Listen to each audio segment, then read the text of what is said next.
The time is now 6:01 p.m. And if I can have roll call, please, Madam Secretary. VP Bowman. Present. I'm present. Trustee Dooley. Present.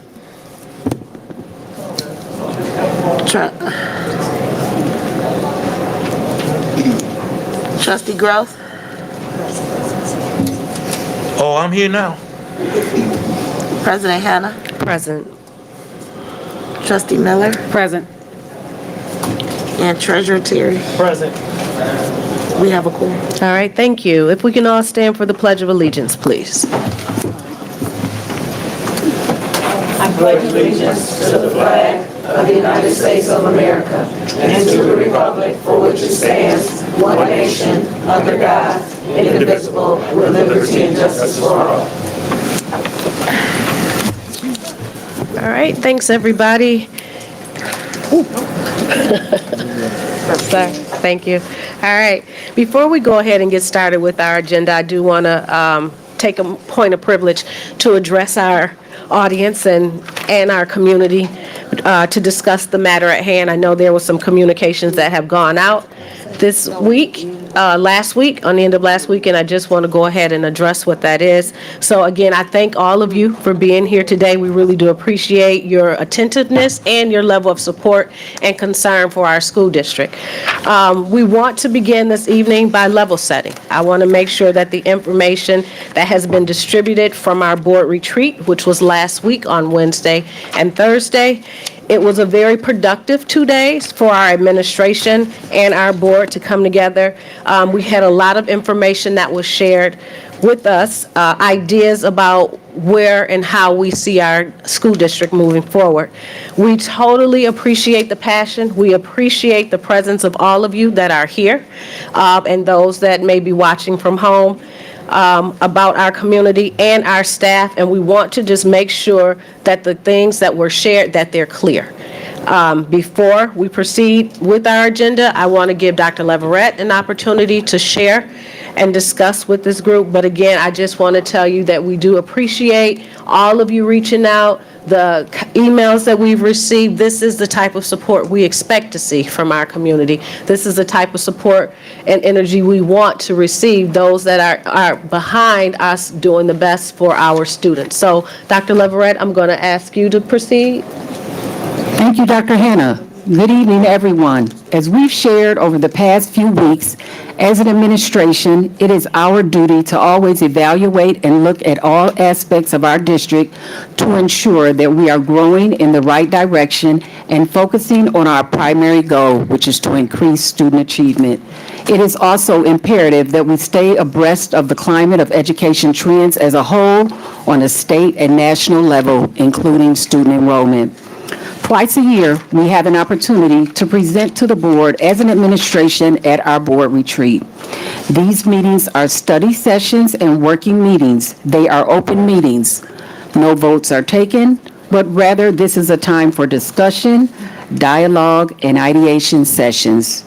It is always protocol. If there's a major initiative or proposal that we would like to pursue as a district, that we first bring it to the board in this session after initial exploration. It is presented in draft, theoretical form. If the board deems it worth further pursuit, the next step is to engage our staff and community. This includes gaining insight, further research and development, engaging, planning, and ideation. Following this time, if it still seems viable, it is then presented in true proposal form to the board for approval. Upon approval, then a full-scale rollout and communications campaign is launched. This is much like how we rolled out our bond. The information that we presented to the board last week was the first draft proposal. Please let me reiterate again that we have no intention of collapsing any programs or closing any schools at this time. We will not be doing anything without educating our staff, families, and communities. What was presented was a well-researched possible way to structure our district in a way that will be fiscally responsible given the uncertain funding and educational climate. pays attention to the unique needs of our students and staff, and positions us truly for a district of success. The fact is, education as a whole is changing, whether we like it or not. We have to pay attention to it, and we have to look at how we can be ahead of the curve on things. What was working 10 years ago isn't necessarily the solution anymore. We were recently featured in an article in Cranes that took a deep dive into enrollment in Michigan, and the data was truly astonishing. 80% of Michigan school districts have experienced decline since 2009, and it goes down every year. Every year, enrollment is diminishing, and the funding structures haven't changed to accommodate that, which means we have to make changes to adjust accordingly while still serving our students and staff.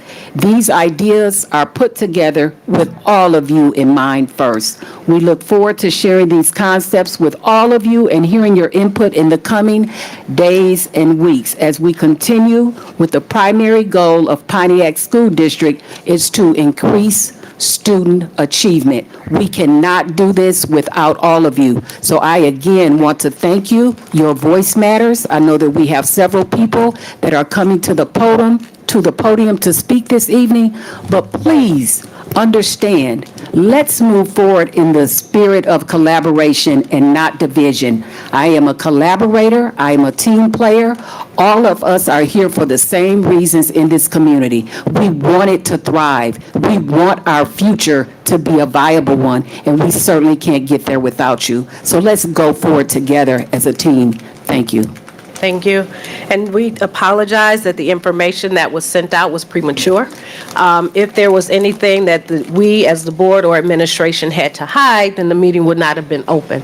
So unfortunately, the information that you all received was not presented to you in full context. You only received information that was what the plan could potentially look like.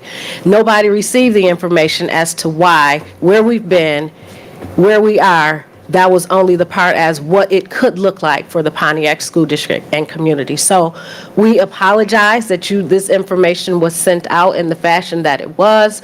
But again, as Dr. Leverett said, we are here as one community to do what's in the best interest for the students here in the city of Pontiac. As I mentioned before, this is the type of support that we need for our students in order for them to feel supported as well as the school district to be supported. There's no other reason why we are here but to do that, to make sure we're able to provide a quality education, and we have to do it in a way that's in the best interest for this community and this district. So again, apologies that the information you all received was premature, it was incomplete, and we are moving forward. And as Dr. Leverett said, any further communications as it relates to improvements for this school district, conversations are planned to be had with staff, with students, and with community. So again, we thank you for your support. We thank you for being here. And we hope that this will not be the last time that you all are here to learn what we are actually doing in the school district and not just relying on one or two individuals to relay information, because sometimes that information is received incorrectly. So we welcome you, as trustees have invited for meetings and meetings before, that we need Pontiac to come out and support our school district. And I'm sorry that you all have come out under these circumstances, but again, we keep our arms and doors open so that you can come out and support us going forward. So with that being said, I am now, Point of order. yes. I am asking for a motion that we take a 5 to 10 minute break for discussion with board members, and we return after supper. Second. All right. We'll We will explain. take a 5-minute, You have to vote. can I get a motion? You got a motion? Oh, support. All right, any questions? Roll call, please. If we can get them, we're voting to take a recess for 5 minutes, I'm please. voting yes. Trustee Dooley, Yes. Trustee Gross. Yes. President Hannah, Yes. Trustee Miller, Yes. Treasurer Terry, Yes. VP Bowman. Yes.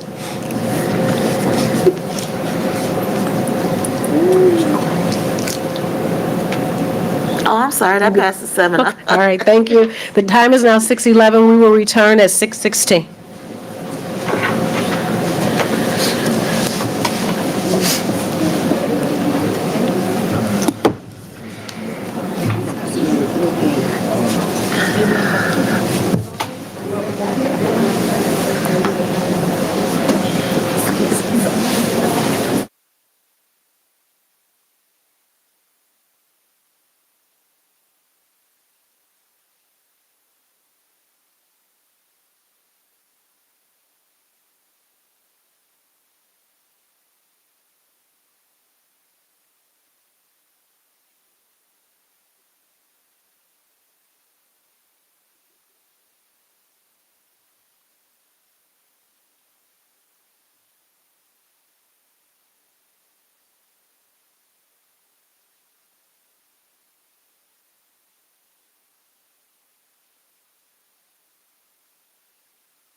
Yeah, you voted on it, so you have to have a motion to come out. All right, Because you have to put a time on it. thank you. Can I get a motion to come out of recess, please? So move.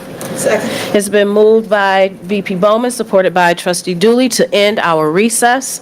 Any questions? Roll call. Trustee Dooley? Yes. Trustee Gross? Yes. President Hannah? Yes. Trustee Miller? Yes. Treasurer Terry? Yes. VP Bowman? Yes. And I'm voting yes, that passes 7-0. All right, thank you. The time is 6:28, and we are ending our recess. Thank you for being patient with us.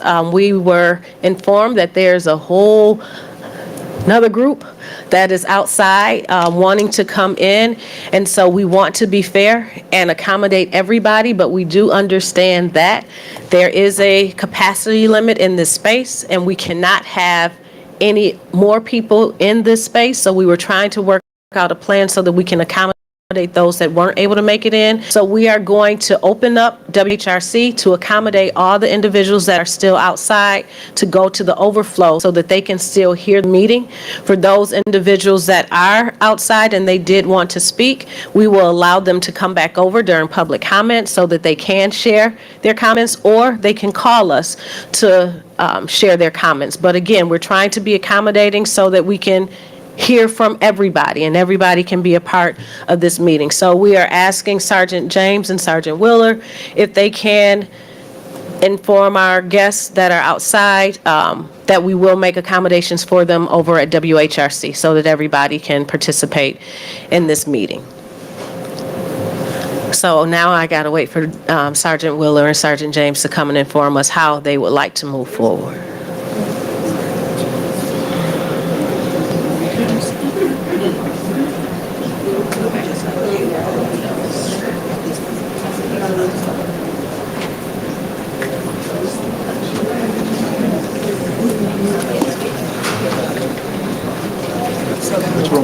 Which room?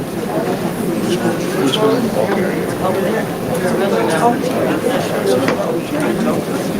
No, which room they're gonna go in so it'll be televised? We don't know. Right, gotta get monitors. They are setting up the projectors, they are setting up everything so that it will be, continue to be live streamed. The meeting tonight is, everybody in here is being live streamed, and so that doesn't change. We're just trying to make accommodations so that the people, that they set up the technology so that those that are over at WHRC can also see it from over there as well.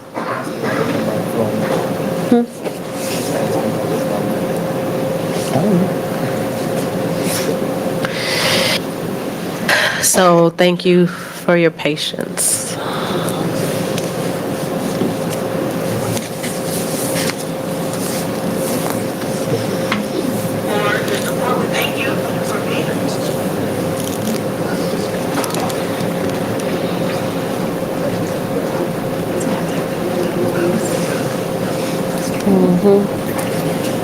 So I'm wondering if we can still move forward with the agenda.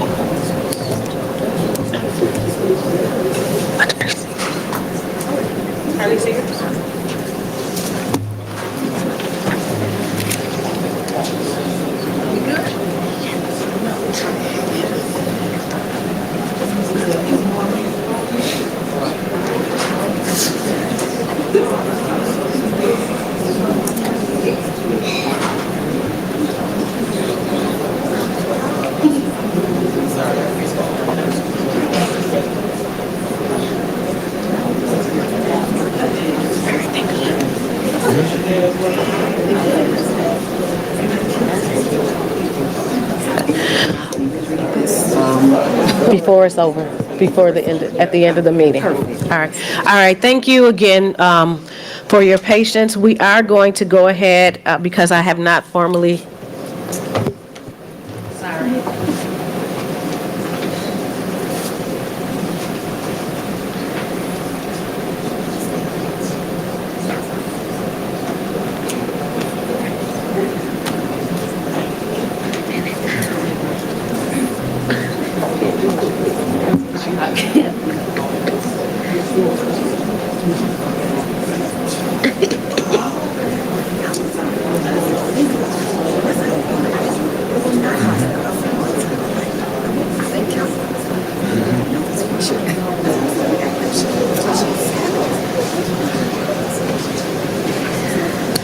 All right, so thankfully, our guests are now being moved over to WHRC. So what we're going to do is, because they have to set up the technology so that they can log in to capture the recording and capture us. So what we're going to have to do is take a recess for probably about 20 minutes in order for them to get set up to be able to participate. So this is the only way we can do it in order for us to accommodate everybody that wanted to come to the meeting. Otherwise, we would have had to close down, adjourn this meeting and reschedule it for another day to find a larger location if we were going to try to bring everybody into one space. So we're trying to do our best to accommodate everybody. So again, we thank you for your patience, but I need to get a motion. No, we don't need We're to. going to take a break Okay, we're going to take a break. as a chair. We'll take a break and we will be back soon.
Testing, testing, testing.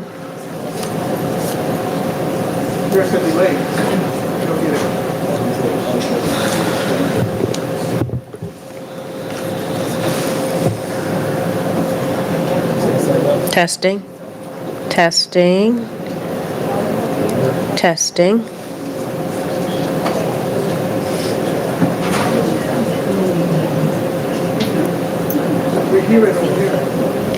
You hear it? Oh, she can hear it.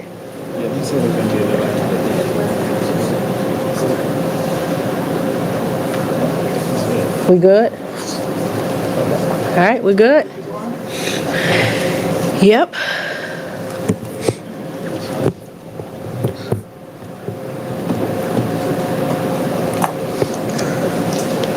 All right, thank you, Frank, and Bill, and Jeff, and the whole other technology team.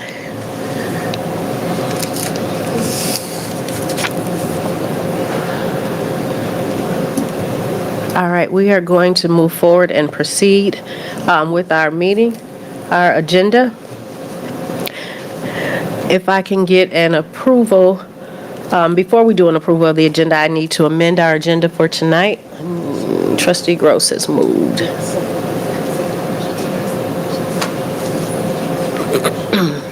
All right, I need to go ahead. I need to amend the agenda to remove Kensington Church Partnership Recognition from the agenda under the awards and recognition section. If I can get a motion to amend the agenda with the removal of Kensington Church Partnership Recognition. Changes at once or individual? As consent agreements, those items, you're not gonna break those off? No. We're gonna have to, we'll do that the next one. Just don't vote on it. So we're not gonna deal with that period? You can vote no on the consent agenda. So for right now, if I can get a motion to amend the agenda to remove Kensington Church Partnership Recognition. Support. Thank you. It's been moved by Trustee Gross and supported by VP Bowman to amend the agenda to remove Kensington Church Partnership Recognition under the awards and recognition section. Any questions? Yes, I have a question. Yes. While we were on recess, I made a formal request for us to bring it to a board vote to adjourn this meeting, repost it, reconvene so that we can accommodate all of our guests in one facility. I do believe that it's not fair that people are watching it at another building. These people came out here to address us personally. And you're going to have people that are upset either way. But in my belief, it should be brought to the board for a vote on either should we go ahead with this meeting tonight or adjourn, reconvene, repost it, and have it in a facility that can house everybody who wants to be here. That is what my formal request is, that it's brought to the board for a vote. Okay. You have to make a motion. Like I You said. have to, right, I'm sorry. Right now, Trustee Dooley, I hear what your recommendation is, but right now there's a motion on the floor. I'm sorry. Trustee Miller, there is a motion on the floor just to amend the agenda to remove this item, and then you can move forward with your motion, whether you want to adjourn, but we already have a motion on the floor. So again, any questions regarding the motion to remove Kensington Church from the agenda? Hearing none, roll call. Trustee Gross, Yes. President Hannah, Yes. Trustee Miller, No. Trustee Terry, Yes. Trustee Bowman. Yes. I'm voting yes, and Trustee Dooley. Yes. Okay. It's coming off the agenda. That passes 6-1. Okay, thank you. You could have still. Trustee Miller, would you like to move forward with your motion? Yes, I make a motion that this regularly scheduled board meeting is postponed and adjourned for another date sooner than later so that we can accommodate all of our guests that have shown up to meet with us and hear from us individually and in person, not from a TV screen.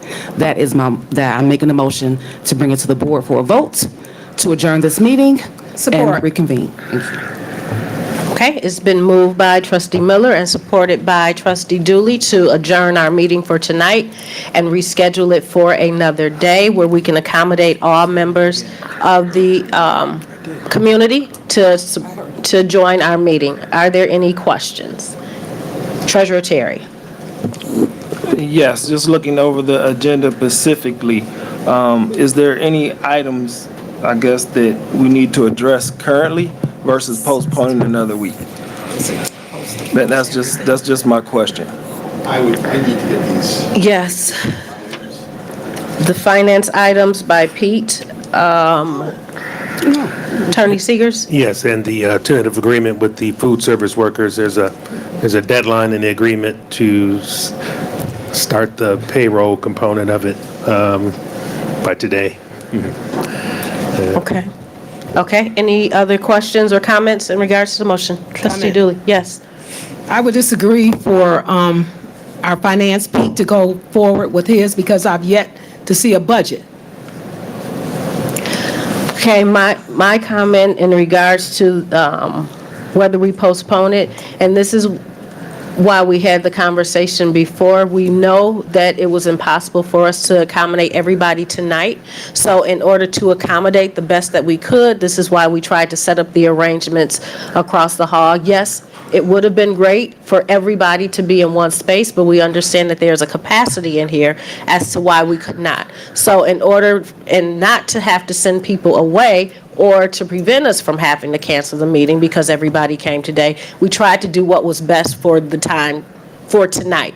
Going forward, if this is the type of crowd that we're going to predict, then absolutely, we will look for a space that will be more accommodating. But for today, the rationale for splitting it up was only because we could not include everybody in this one space today. So that is why we made the decision to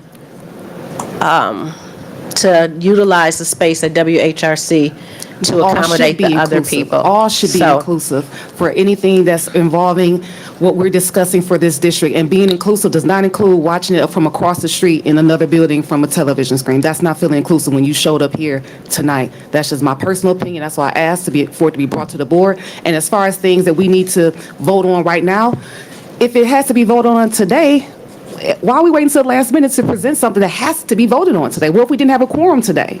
Then what? Why wait until the last minute? Now we're like stronghold when I have a motion on the floor to adjourn this meeting so that we can accommodate all our guests. Now you're basically saying like, oh, no, we can't because now we have to vote on things. This was supposed to be presented on February 17th. It was presented to the board on February 17th, but that meeting was adjourned, canceled. So, We were here on the 24th. We were here. He wasn't here. I was here. We were all here. Okay. Yeah. So my motion still stands on the floor to adjourn this meeting. Any more comments in regards to the motion? Hearing none, roll call, please. President Hannah, No.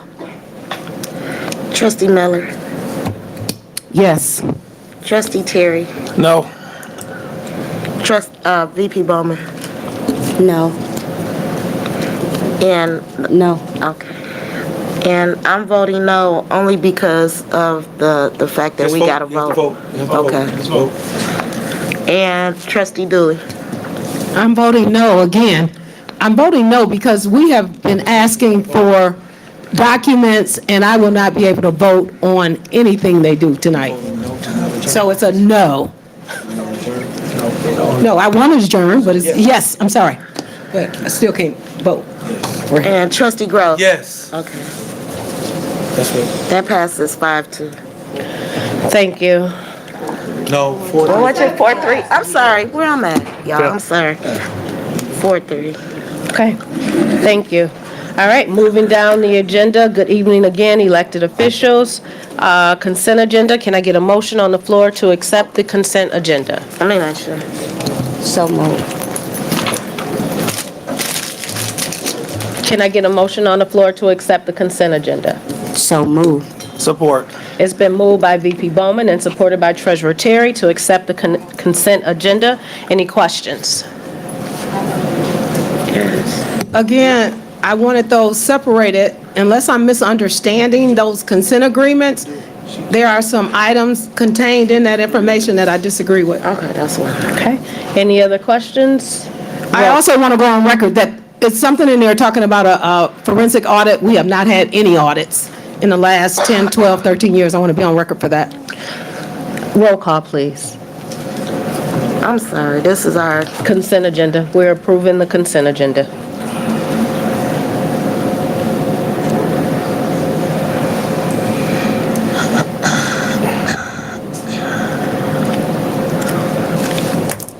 trustee Mellon. Oh, 1 second. You got it? Okay. Trustee Terry. Yes. VP Bowman. Yes. I'm voting yes. Trustee Dooley. No. Trustee Gross. Yes. President Hannah. Yes. 5-1. All right, thank you. All right, moving on down to information from superintendent and administration. Dr. Leverett, the meeting is yours. Thank you, Dr. Hannah. Good evening, trustees. At this time, I would like to turn it over to Dr. Devison. She will provide a partnership district benchmark review summary presentation, followed by curriculum and instruction updates, Kennedy School. Dr. Devison, Jennifer Dean, thank you. Good evening to everyone. As a team, yeah, okay. As a team member and a leader of curriculum and instruction, I take ownership with the presentation that we are going to present tonight. I'm asking that as Mrs. Dean and I share the benchmark data, if you don't mind, I did provide notebooks. If you could take notes and ask questions at the end. However, it is your pleasure, but our hopes is that you will give us a chance to present the entire presentation, because as we present, we may answer some of the questions that you already are going to ask. I promise our goal is to answer all questions. The data that we will be sharing, this is not any excuse, but it is our reality. In 2017 and between the 2017 and 2007 school year, we did have 5 schools that were designated for support. Now we only have 2 schools. And just this last May, Alcott designation was discontinued to show progress. I'm going to allow Ms. Dean, who is over data and assessment, to go over the slides, and then I'll intervene in the midst of that. Thank you, Dr. Devison. Good evening, everybody. If we can get the next slide, please. Okay, so the first slide that we're looking at is came right out of the document that we shared with the board in the board report from the report from MDE. This contains our goals for the interim 18-month benchmark assessment. Schools in partnership agreement have to have 18-month goals as well as 36-month goals. So these were the 18-month goals based on data collected in the spring of 2024. And our benchmark review meeting happened at the end of 2024 in December. Then MDE pulled the report together, and that's what we're bringing to you tonight. So we're looking at 3 different types of goals here. You'll see there's process goals, local goals, and state goals. The process goals are considered adult actions, not what we're expecting students to do, but what adults are going to put in place. So we have this providing the 75 diverse texts for classrooms by the end of the 2024 school year. Although texts were provided, we are going to be ordering more texts, and we are also going to be making sure that we're getting the teacher and student input on what texts are wanted, as well as providing teachers with the training and support of how to use these books, rather than just dumping a library of books into their classroom, giving some training and support on what to do with those. Those local goals are around for Pontiac High School, NWA, and for when we talk about Harrington, we'll be talking about iReady data. And the state goals are then based on SAT for the Pontiac High School and MSTEP for Harrington. Next slide, please. So I kind of broke down those goals, gave you some background information. Spring of 2022 is our baseline. So right now we're looking at the graduation rate. In the spring of 2022, the high school's graduation rate was 57%. Any high school that has less than 67% is designated for comprehensive support and improvement. So that brought Pontiac High School onto this partnership agreement. Our 18-month goal for spring of 2023 was to increase to 61%, and we have done that. Within spring of 2023, our graduation rate was 63%. And I want to take a moment to celebrate that our 2024 graduation rate is out, and it is 74.59%. So that 36-month goal that we'll have to meet next time around when we meet with the state was, I believe, 71%, and we are at 74%. So we will have exceeded that goal already.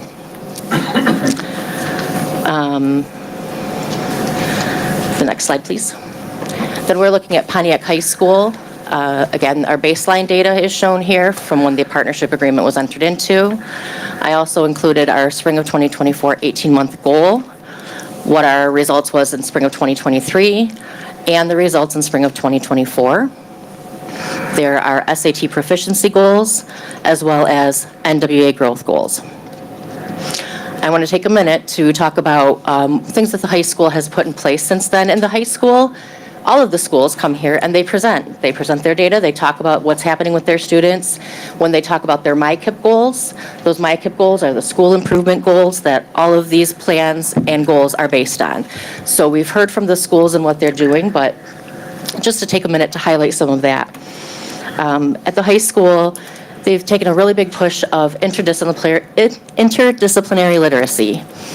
And what that is looking at literacy all day long, not just third hour is my ELA class, that's when I talk about reading and writing, but all through all my content areas. So science teachers, social studies teachers, all of the content area teachers were trained in disciplinary literacy to help their students working on accessing text in the classroom, if it's science or social studies, as well as writing about those things. I observed in the STEM classroom where students had to be able to put together a project, and they had to give step-by-step instructions of what that project was so that another student could pick it up and do the exact same project. We're really focusing on that literacy throughout all content areas. They've had family engagement nights for parents to come in and learn about what students are doing in math. And they've done that for ELA, they've done that for math, and next coming they have a family engagement night on helping students, preparing them for standardized state assessments. Next slide, please. And then the next slide that we're looking at is for Harrington. Again, we have the process goals, the local goals being NWA, being iReady, and the state goals being MSTEP. We've spent a lot of time at both Harrington and Pontiac High School doing what we call high-quality instruction walkthroughs. Staff members, being the administration at the building level, as well as district administration, go into teachers' classrooms. We're looking for both student and teacher actions that are evidence of high-quality learning. We then talk about that information at our monthly principals meetings so that we're talking about what does high quality instruction look like, and are we all on the same page and on the right track looking at these things and making sure that we are getting into classrooms and making sure that we're doing what's best for students. Harrington also has their family engagement nights for the content areas, giving families very simple strategies at home to support their students with both reading and math, with the very simple daily tasks that they do, like setting the table or when they're driving in the car, reading the signs. Very simple things that they can implement that are part of their daily routine. We also have our Saturday Math Initiative program, which is where our teachers are coming in to work with our math team and get training in math.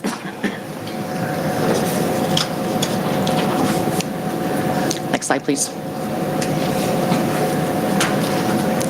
So with Harrington Elementary, these are the baseline data again, where they started, what their 18-month target was for the spring of 2024, spring of 2023, what their actual data was, and whether or not they met those goals.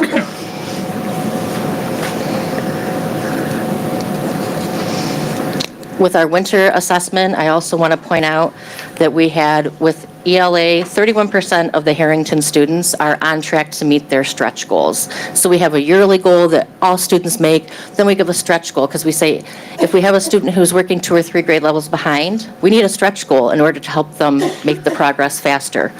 We have 31% students that are currently on track based on our winter 2025 data, which we're going to present more at the March 17th meeting, but just to give a little snapshot tonight. And in math, 21% of students are on track to meet those stretch goals. Next slide, please. This is just the overall review summary that was provided by the state that was in the packet that we provided for you.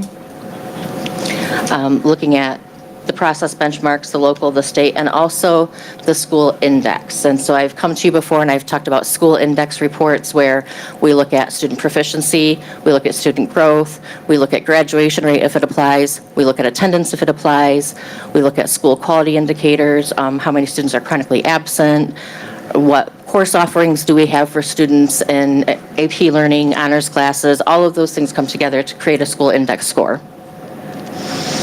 And you'll see for both of those, we met the overall index score increase required. And if we go to the next slide, there's a little bit more information about that. So the 2022 school composite index for Pontiac High School is 25.29. We increased to 30.02, so that's where we met that goal. Harrington was 13.9. We increased to 37.6. A little background behind that.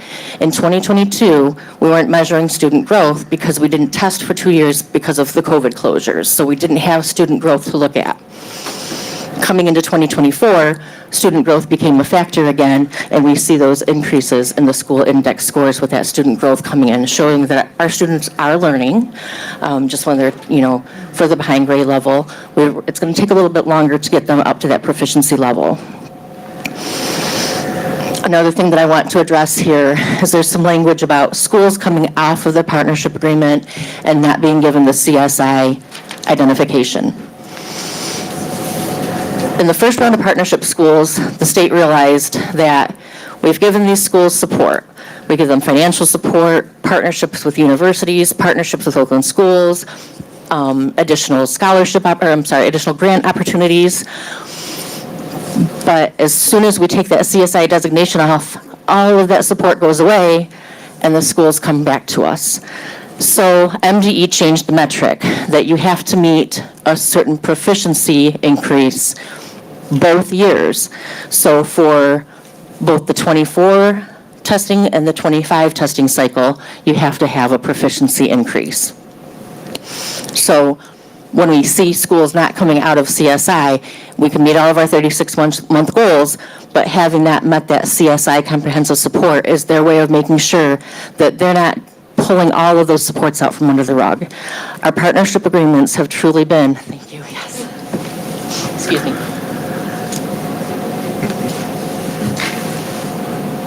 Thank you.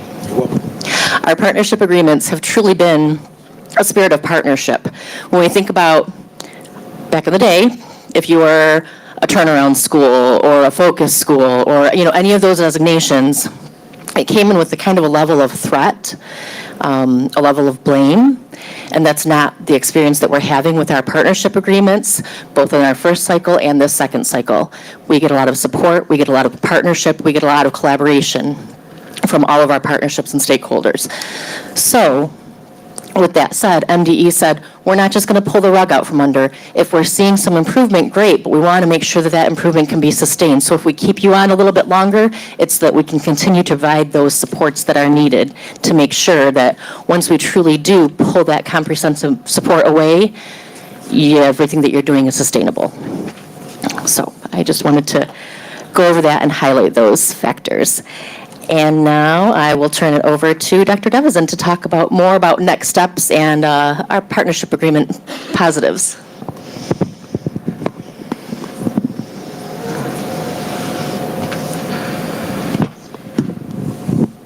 So as Jennifer just spoke about, as it relates to the partnership schools, the benefits that we have is that we have grant funds. We have a grant with 23G, 21H, the MyCLSD, and many others that focus around literacy and also math. And these opportunities are granted due to being in a partnership school.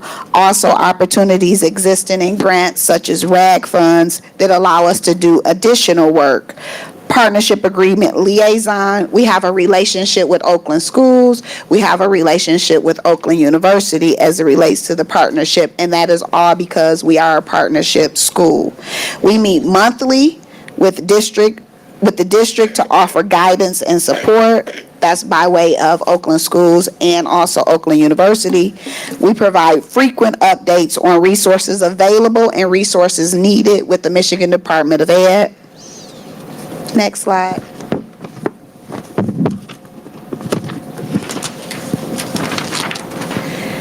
At Oakland University, we have pre-service programs housed at Pontiac School District in the schools. Student teachers are interested in permanent positions with Pontiac School District. We also have Grow Your Own teacher program, in addition to the CTE program is fully grant funded.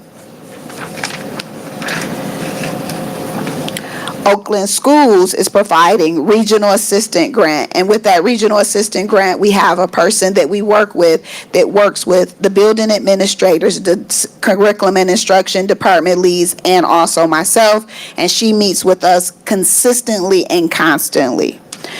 Also, support for all departments, professional development support, building system, monitoring systems, and this is all through Oakland Schools. Our next steps, as we have been talking about every month or any time that we present, we are doing the blueprint model. Performance management, we've been meeting 5 times, and we talked about from the performance management, the data that we look at consistently, and that's when the schools come here with their teams or sometimes as just the principal, and we give different questions. On this week, we have our 4th interval of performance management meetings on Thursday to talk more about NWA, iReady, enrollment, attendance data. We're also using the PLC, professional learning communities, and with that, we're doing the problem-solving protocol. We are doing our weekly district turnaround network meetings, and at the building level, they're doing the building turnaround meetings. And then we're also adding data to the DNA data warehouse to support more frequent monitoring.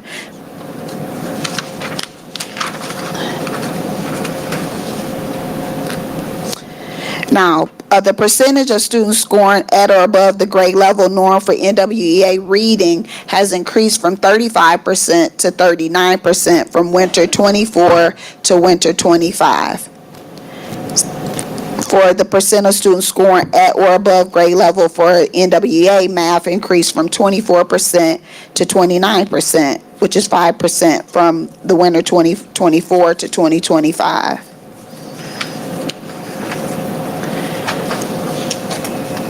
At Harrington Elementary, the percentage scoring at or above grade level for iReady reading increased from 4% to 19% from fall 2024 to winter 2025. The Tier 3, we have Tier 1, Tier 2, and Tier 3. The Tier 3 students decreased 14%, and that is a positive. You want that area to decrease. The percentage of students scoring at or above grade level on iReady in math increased from 0% to 4% from the fall 2024 to winter 2025, and the Tier 3 decreased 15%. As we conclude this curriculum and instruction presentation, we charge ourselves to continue the blueprint model. We're monitoring data by the way of PLC work, performance management meetings, SSN meetings, and by any means necessary on how to look at data. It is a constant drive that we are doing on a consistent basis. We know that we are not where we would desire to be, but we have not given up at looking at data. Thank you, Dr. Devison. And thank you, Ms. Dean. Yes, absolutely. I asked Ms. Frez to compile this for me earlier and then completely forgot to add it to my talking points. So when we talked about funding that comes with these partnership agreements, over the 3 years that we've been in the agreement, $828,535 have come from grants from MDE, and that's not including some of the other grants that we've also applied for that we qualify for because of being in the partnership status, but that's just all that's part of that partnership agreement, and that's helped to fund teacher assistants at Harrington, the ESL counselor at Pontiac High School, those K through 12 classroom libraries, and a portion to pay for that data tool that we're using to get the more frequent data coming in so that we're looking at in between fall, winter, and spring, in between those areas, what's happening with our unit data as well. Okay. Thank you. Trustees, any comments, questions for Ms. Devison and Ms. Dean? I Trustee Dooley? certainly welcome the opportunity to align the district resources and personnel with the district's budget to investigate if in fact we are maximizing our dollars in order to support academic achievement and to sustain our growth. The numbers are kind of dismal.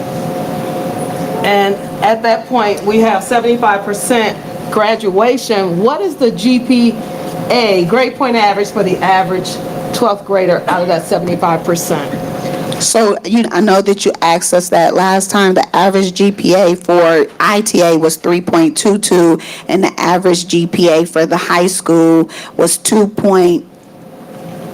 2.21.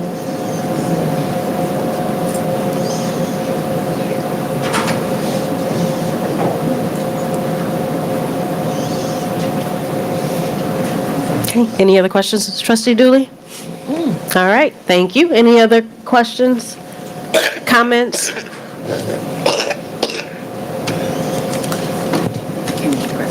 Yes, you can continue with the Kennedy presentation. Okay, thank you so much. So the excitement begins as it relates to, as one of our goals was to make sure that we present each school at every other board meeting. And we have the opportunity to present Kennedy School this time, which is Ms. Shields, who is the building principal at Kennedy School.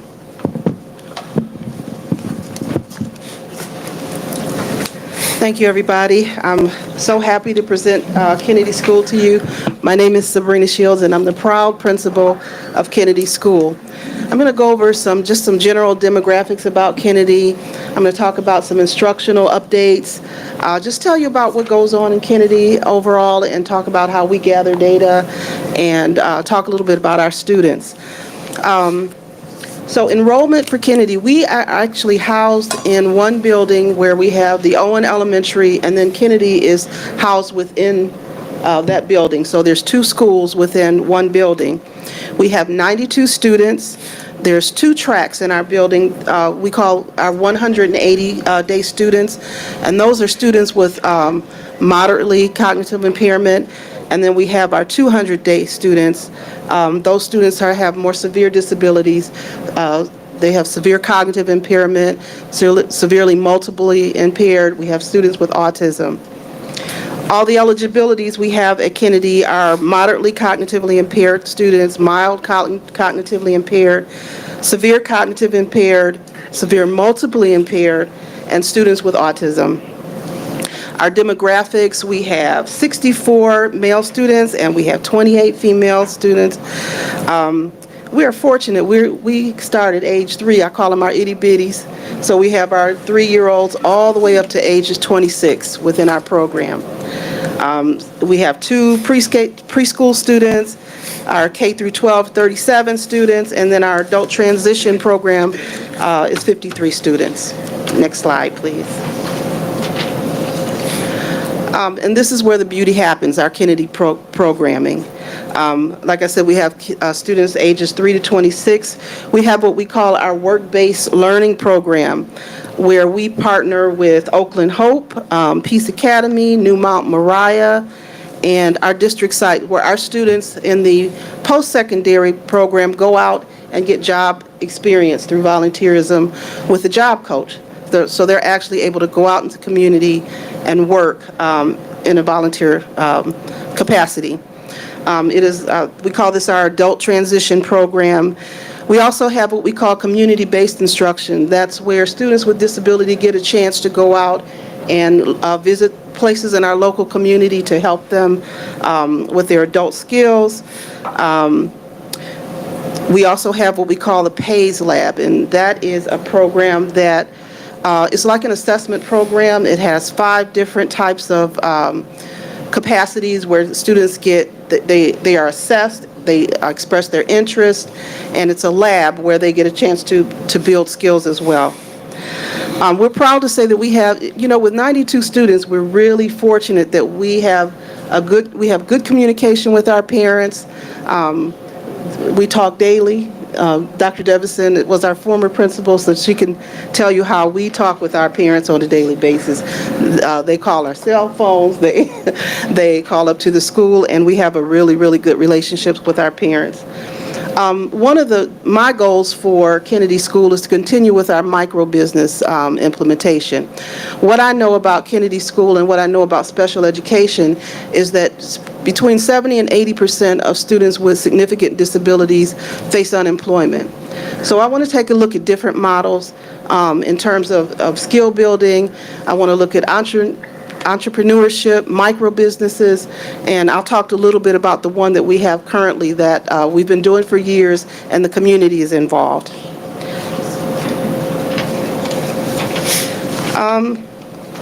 Instructional updates. Kennedy School uses essential elements, which is like an extension of our Common Core elements. We use a pacing guide. We have district and state assessments. We use My Access as our state assessment.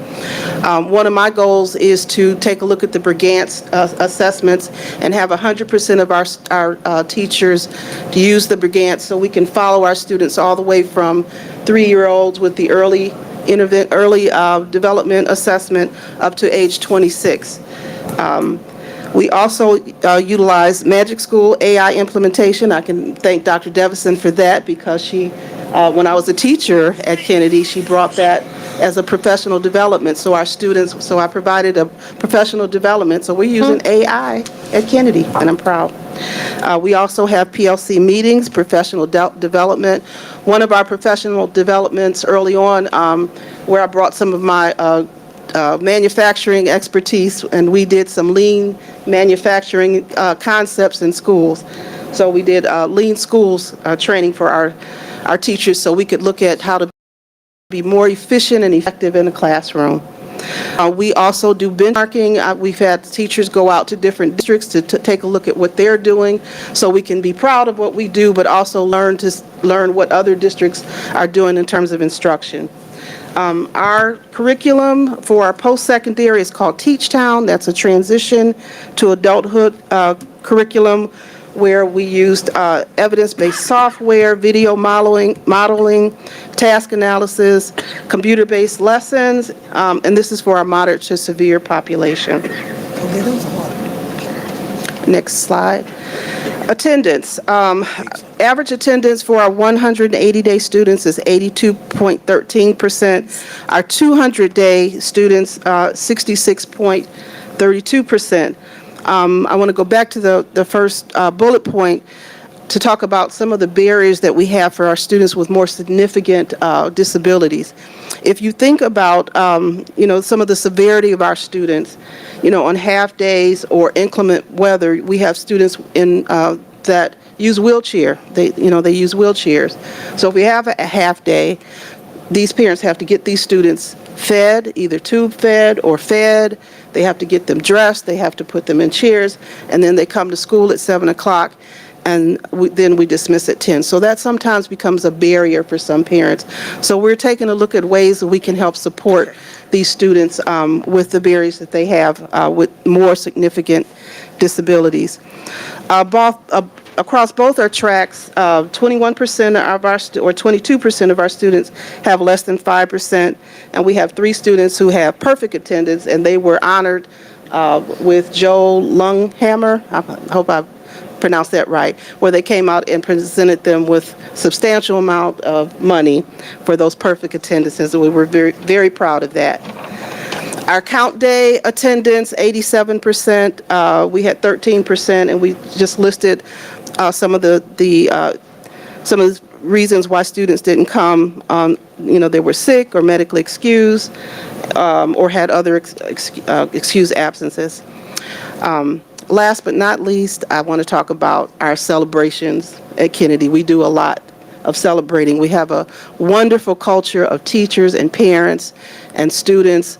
With 92 students, we are a family. We really are a family. We just recently celebrated our Black History Month celebration. We brought in Arts and Technology School, who did a wonderful dance routine. It was just exceptional. We recently did our Hispanic Heritage Month. Down Syndrome Day is coming March 21st, so, it's my hope that we can present some of our stars that have Down syndrome. And then we have Autism Acceptance Month. We have a beautiful relationship with Kensington Church. Kensington Church is still here. We love you. We appreciate you. We love all the things you do for Kennedy. They partner with us for our prom, and they also partner with us for our graduation. They decorate. They just make that a very, very special celebration for our Kennedy students. One thing that I'm really, really proud of as well is what I talked about, our micro business, where we have our annual plant sale. So students, we have an actual greenhouse at Kennedy. Our students are actively getting the plants together now, and then the community is able to come in May. So guys, May, come in and buy some plants from our students. They work very, very hard in that greenhouse. And so these are just some pictures of some of our celebrations. We had a student who actually worked as the choir director for our Black History program.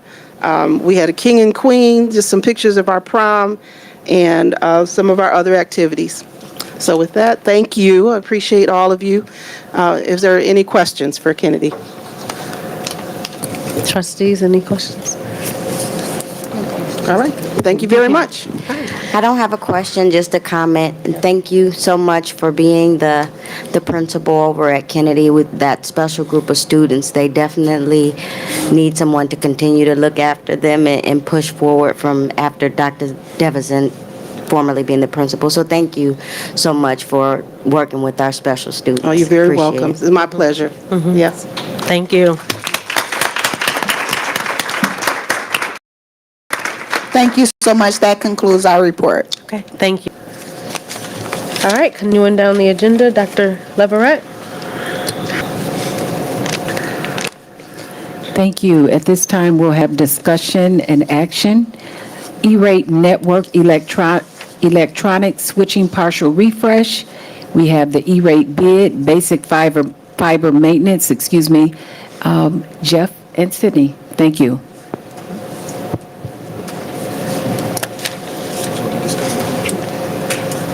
We already discussed.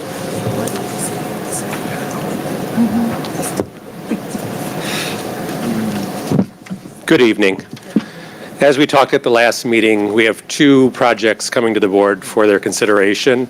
The first is the E-rate fiber maintenance, and what that is the federal government provides us grant funds to help maintain our fiber network across the community. It's funded through some of the telecom surcharges, and the district gets reimbursement based upon our free and reduced population, which is about 80 to 90%. So it's a great opportunity for us to maintain our fiber network, provide internet services to all our buildings, and keep that private fiber network up and running. We received two proposals on that. The existing vendor is FiberLink. They built and maintained our fiber network since the inception back in 2018. The other vendor was Amcom, equally capable company. However, FiberLink, with the knowledge and the pricing, is who we're recommending to the board consider for our fiber maintenance. I'm happy to take any particular questions you have on that topic. Trustees, are there any additional questions? Jeff did a good job with sharing with us during our retreat at the previous meeting, where he went over everything and gave us a breakdown, and and gave us a better understanding as to what this was. So if there are any additional questions for Jeff tonight? Jeff did do a good job. However, when I looked over the information received, I could not, the numbers did not line up for me. Okay. We were missing some pieces that Jeff mentioned. They were not in the information. Okay.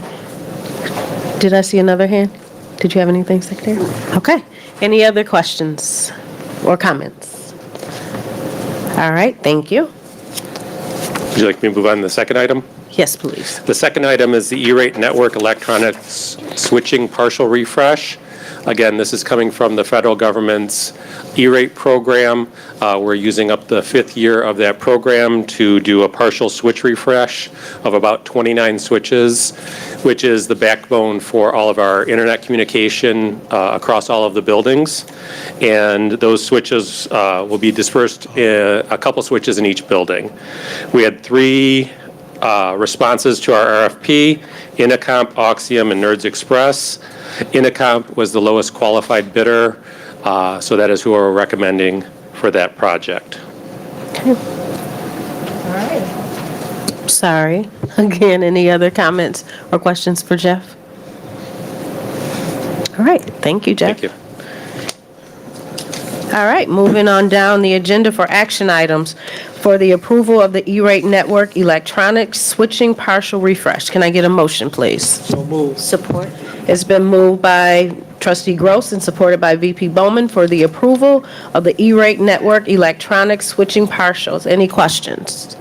Roll call, please. Treasurer Terry, Yes.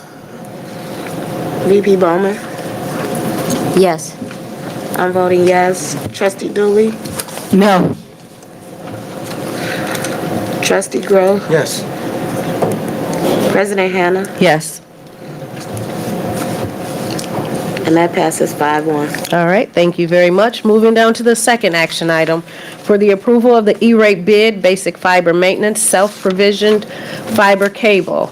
Can I get a motion, please, for the approval? So moved. Support. It's been moved by VP Bowman, supported by Trustee Gross, for the approval of the E-rate bid, basic fiber maintenance, self-provisioned fiber cable.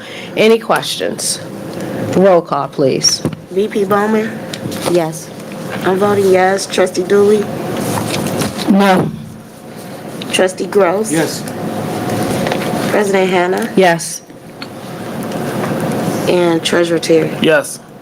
That passes 5-1. All right, thank you very much. Continuing down the agenda under finance items, discussion items. Dr. Leverett, the meeting is yours. Yes, thank you, Dr. Hannah. This item is for discussion and action. It is 1, the engagement letter, 2, the engagement letter and the red letter version included, and I will turn it over to Pete, who will read the bear to you in its entirety. Thank you. So this is the renewal of the Financial Advisory Services Agreement with Robert Baird and Company. Since 2014, Baird and Company has served in the capacity of financial advisor for the district. Baird has assisted the district with financing and structuring of emergency loans, state aid notes, tax anticipation notes, and the financing or refinancing of other obligations of the district.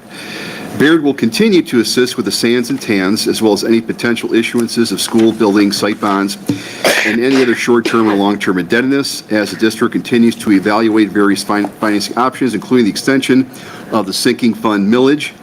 Baird's fees are comprised of the following components: an hourly fee where there's no change, based on a range of $175 to $500 per hour for general financial advisory services. And then a financing specific charge where there's no change there also, not to exceed 0.3% of the gross proceeds of each potential financing listed below, which are proposed issuance of voted capital bonds, state aid note and tax anticipation note issuances, and any other short-term or long-term indebtedness. So it is a recommendation of this administration to approve the 1-year extension of the Financial Advisory Services Agreement with Baird and Company in an amount not to exceed $60,000. So this is an annual renewal, and we do have representatives from Baird here to answer any specific questions. Thank you very much. Trustees, are there any questions? Okay, comment, Trustee Dooley? In looking at some of that information, I'm unable to have questions answered as to what people do to get paid $500 an hour or $450, and it went down from $500 to $175. I had questions on that. Also, I'm not able to, again, review the budget to ensure that this is a good decision. Even though you have had these people on board for 10, 15 years, I personally, coming on as a new trustee, deem it necessary moving forward for all books to be looked at. Okay. Any other comments, questions? All right. Hearing none? Continue, please. Thank you. At this time, we will have a resolution to approve the tax anticipation note, TAN borrowing, and number 2, the letter from Baird. And Pete, please read the beer in its entirety. This is also for discussion and action, our tax anticipation note. Okay, so this is the tax anticipation note resolution. So this resolution will authorize the issuance of a tax anticipation note not to exceed $7 million. It is expected the district will borrow no more than $5 million, but the max is $7 million. In addition, this resolution will provide authorization to the authorized officer of the district or his or her designee to negotiate, approve, and accept the terms of the commitment from Huntington Public Capital Corporation to fund the loan. It is a recommendation of the administration that the Board of Education approve the resolution authorizing the issuance of a tax anticipation note in an amount not to exceed $7 million as presented for the 24-25 fiscal period. So this is an annual borrowing resolution for cash flow purposes and fund balance positioning. The TAN was as high as $15 million in 2014, so we paid it down significantly since then. And we do have obviously fees, attorney fees, and interest expense associated with it, but it is a recommendation that we approve the resolution. Okay. One more. Pete, please continue. Can I make a comment? Yes, trustee. To my understanding, we borrowed $7 million last year. And I don't see necessarily, again, the budget was not presented to me where I could ask questions as to why we need another $7 million. Just want that noted. Yeah, so this is just a loan, basically, where, for cash flow purposes, it's not an expense item or a revenue item. So it's basically going in and out. The tricky part about this, we could pay it all down in 1 year, but then we lose $7 million in 1 year and have a huge net loss and take hits with our credit ratings and so forth. So we pay it down gradually. It was as high as $15 million 10 years ago. And there is some interest expense related to it, but we do pay it quickly, so it's not significant. And I just was not afforded the opportunity to go line by line like I had requested to see and ask additional questions. So for me, it'll be a no. Okay, I mean, we do have a line item in the detailed budget, just so you know. I didn't get the All right, Pete. Item C, authorizing resolution, bond 2020 Series 3. Thank you. Okay, so this is the authorizing resolution for Bond 2020 Series 3. So on March 10th of 2020, district voters approved a $147 million bond issue. In order to stay within the 2 debt mill limit, it was determined the district would sell the bonds in 3 installments, 2020, 2023, and 2025. The first series in the net amount of $103,461,429 was issued on July 15th of 2020. The second series in the net amount of $25.1 million was issued on June 1st of 2023. The attached resolution authorizes the issuance of the 2025 school building and site bonds, Series 3, in an amount not to exceed $18,361,000. This resolution was prepared in accordance with the bond parameters provided by the school district's financial advisor, Baird.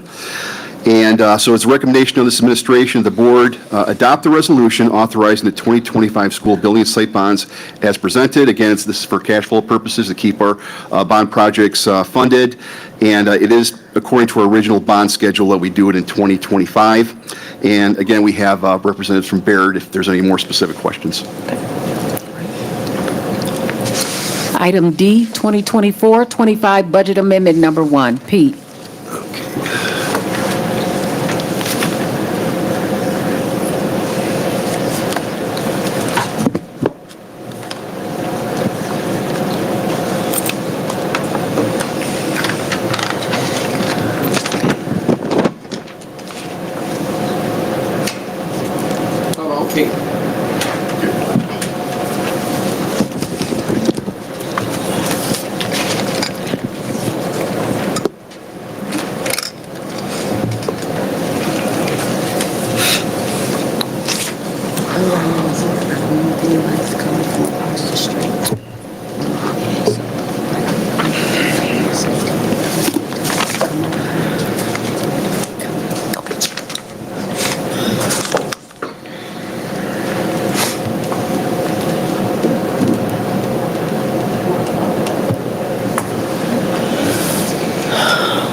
Okay, thanks, Cynthia. Okay, so here we have our budget amendment number 1. The first slide here, we're talking about the general fund adopted budget that we had back in June that we approved, or the board approved. So to start out, the board approved a net loss at the time of $2.9 million, and I will go into detail in the next slide about the components of that. That meant budgeted year-end fund balance was 11.9%.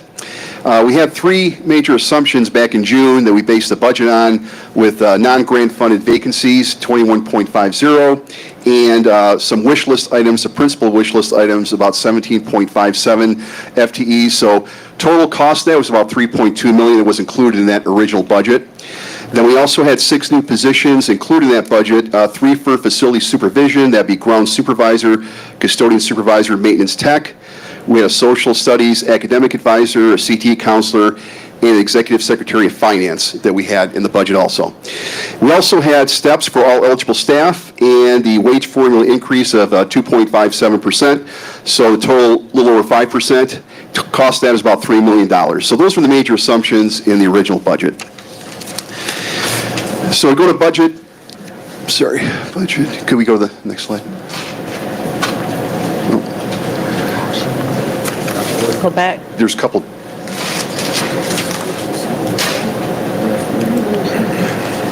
Could you go back? There's a. Okay, maybe there was. Back another one, please. Okay, let's go with that. Anyways, let me just give you the components of the $2.9 million loss that we had. So the first was $1.4 million in ESSER's expenses that we had to move to general fund because the ESSER's money was running out. It expired September 30th. So we either had to cut the positions or move them to general fund.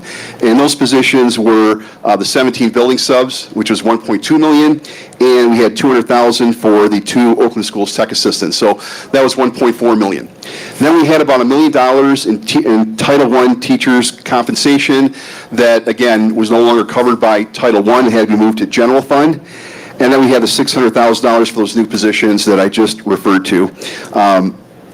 We were looking at district-wide right sizing, but that's how we got to that $2.9 million.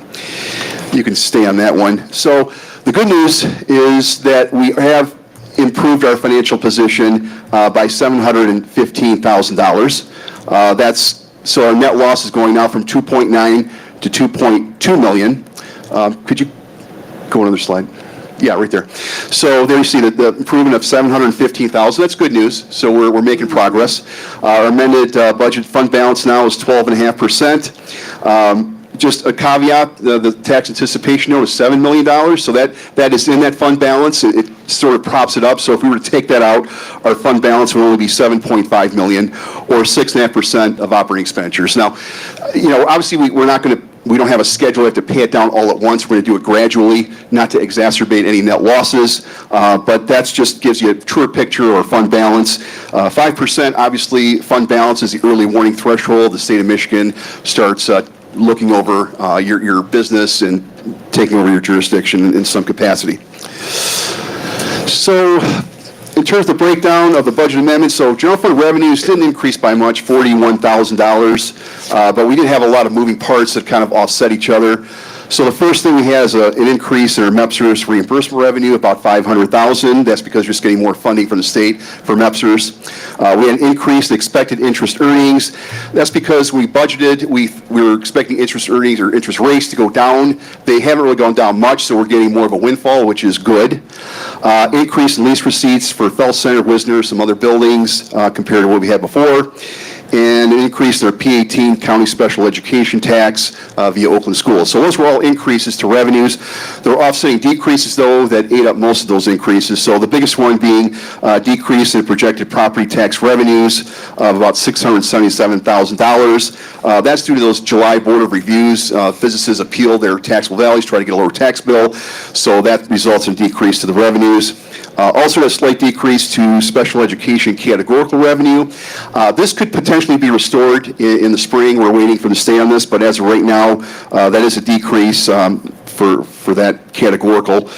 And then we have a decrease in our Medicaid revenue via Oakland ISD of about $100,000. So the net effect of all that is revenues increased by about $41,000. General fund expenditures did decrease significantly by $674,000. So the biggest piece of that was the decrease in net staffing costs. Again, all those vacancies and wish list items, most of those did not get filled or got filled by temporary or sub companies. So